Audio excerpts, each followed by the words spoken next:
Imagine waking up tomorrow to find out that the world's most critical artery for energy has been completely sealed off, not by a rogue state, not by a terrorist organization, but by the United States Navy.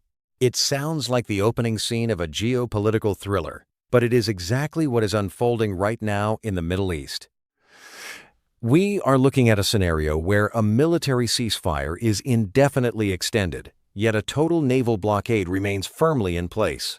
It is a paradox that might just be the most brilliant, or the most dangerous, chess move of the century. It really is a fascinating paradox.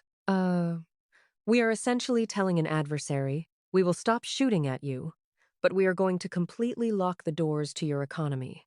And the ripples of this decision go far beyond the Middle East. People look at this and think it is just another chapter in a decades-long desert conflict. But if you connect the dots, this single blockade is a masterclass in global deterrence. We are talking about a strategy that might have just prevented World War III on two entirely different fronts. That is exactly what we need to unpack today, because when you look at the raw information, the situation as it currently stands is a web of military posturing, economic strangulation, and massive global stakes. Let us start with the immediate scenario. The United States has essentially taken control of the Strait of Hormuz. The administration announced that any vessel paying an illegal toll to pass through will be intercepted. Meanwhile, the adversary's bluff was called. They threatened to close the strait with sea mines, but it turns out they do not even have the capability to clear their own mines to open it back up. Exactly. If you cannot open a door, you do not really control the room. You are just trapped inside it. By stepping in to secure the strait militarily, the U.S. flipped the leverage completely. The original threat was an attempt at global extortion. The idea was to hold the world's oil supply hostage. But by establishing a permanent blockade and taking over the traffic control, the U.S. essentially said, "We are going to run this strait now." And suddenly, the economic weapon that was pointed at the global market is now pointed squarely back at the regime. They cannot sell their oil, their revenue dries up, and their economy faces total collapse without a single shot needing to be fired from this point forward. It is like putting someone in a financial chokehold and then casually asking them if they are ready to negotiate. But let us zoom out, because the complete picture here is not just about one country in the Middle East. The real target, or at least the silent partner at the negotiating table, is China. Spot on. This is where the strategy becomes incredibly layered. China relies heavily on that sanctioned, discounted oil. They import massive amounts of it to fuel their economy and, more importantly, their military machine. We all know the pacing threat for the U.S. right now is China, specifically regarding the timeline for a potential move on Taiwan. Taiwan produces the vast majority of the world's advanced microchips. If China takes Taiwan, they control the future of global technology, artificial intelligence, everything. So by choking off the oil supply in the Middle East, we are actually putting a hard timer on China's military ambitions in the Pacific. Precisely. If China were to initiate a massive conflict over Taiwan, they would burn through their strategic oil reserves incredibly fast. Without that steady flow of illicit oil from the Middle East, their war machine could only sustain large-scale operations for maybe a few months before facing severe domestic and economic crises. So, by securing the Strait of Hormuz, the U.S. is indirectly protecting Taipei. It is an extraordinary domino effect. That brings us to the other averted disaster, the nuclear threat.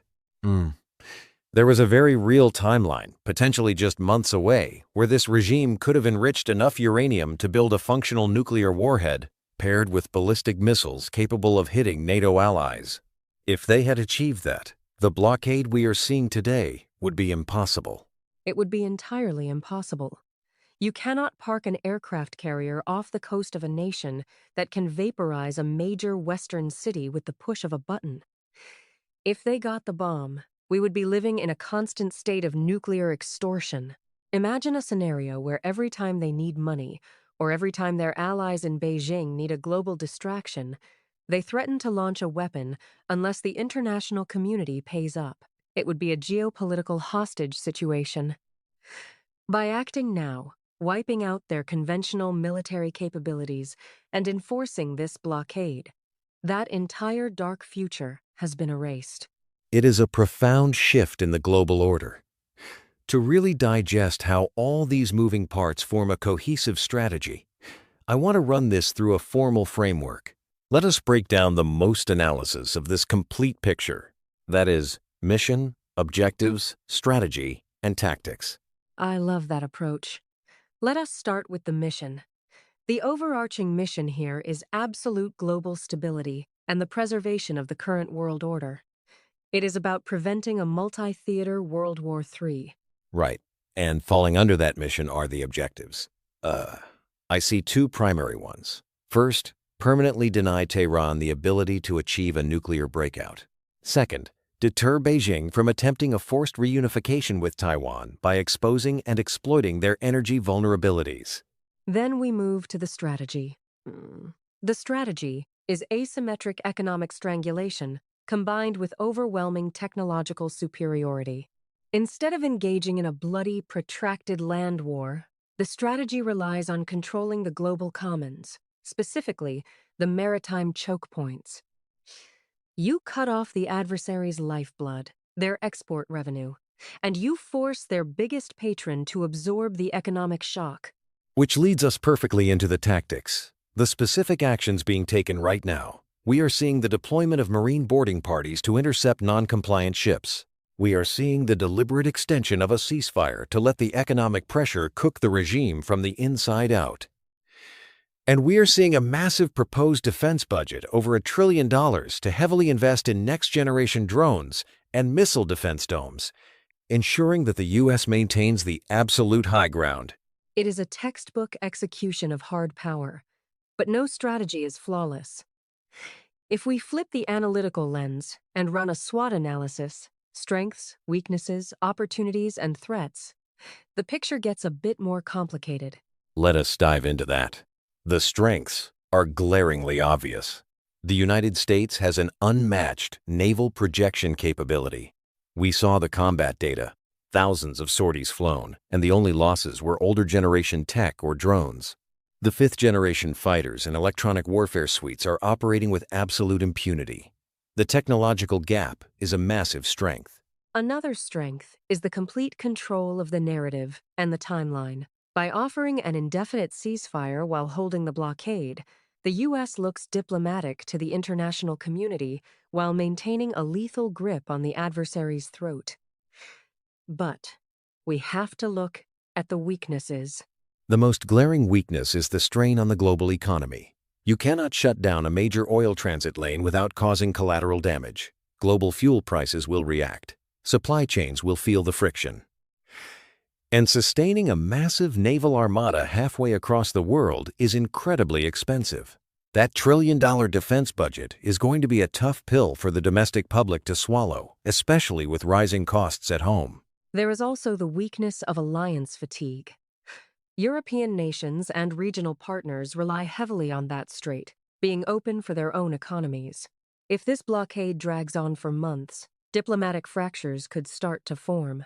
Our allies might start pressuring us to ease up, just to get the oil flowing again. But that is where the opportunities come in. The biggest opportunity here is the potential for a bloodless regime change. The economic pressure inside the country is already causing massive internal fractures. The civilian government and the military hardliners are reportedly at each other's throats. If the economy completely flatlines, the regime might collapse under its own weight without the U.S. having to drop another bomb. And the secondary opportunity is the message it sends to the rest of the world. It is a massive deterrent showcase. You are showing every other near-peer adversary exactly what happens when you cross a red line. You lose your Navy, your Air Force, and your economy in a matter of weeks. It forces a complete recalculation in places like Beijing and Moscow. Which brings us to the final piece, the threats. And this is the part that keeps military planners awake at night. When you back a wild animal into a corner and slowly take away its air, it might do something completely irrational. That is the ultimate threat. Miscalculation. The regime knows they cannot win a conventional war, but in a last-ditch effort to survive, they might unleash proxy militias across the region, targeting civilian infrastructure in neighboring countries, or attempt a desperate asymmetric attack on a U.S. carrier. There is also the threat of China deciding that their energy deficit is too critical to ignore, prompting them to escalate in the Pacific sooner rather than later, out of sheer desperation. It is a delicate balance. You want to squeeze hard enough to force capitulation, but not so hard that you trigger the exact global conflict you are trying to prevent. It is an incredible tightrope walk. We are essentially watching a grand master play three-dimensional chess, using aircraft carriers and economic sanctions as the pieces. And what is truly profound is the philosophical shift in how warfare is being conducted here. We are moving away from the 20th century model of massive troop deployments and nation-building.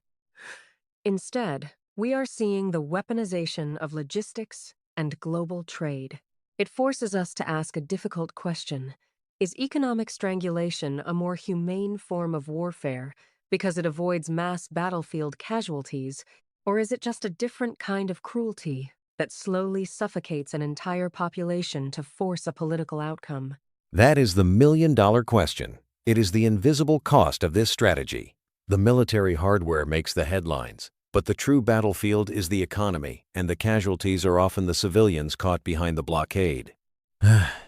Yet, when the alternative is a nuclear-armed rogue state holding the world hostage, or a devastating global war over microchips, the moral calculus becomes very cold and very clear. It does.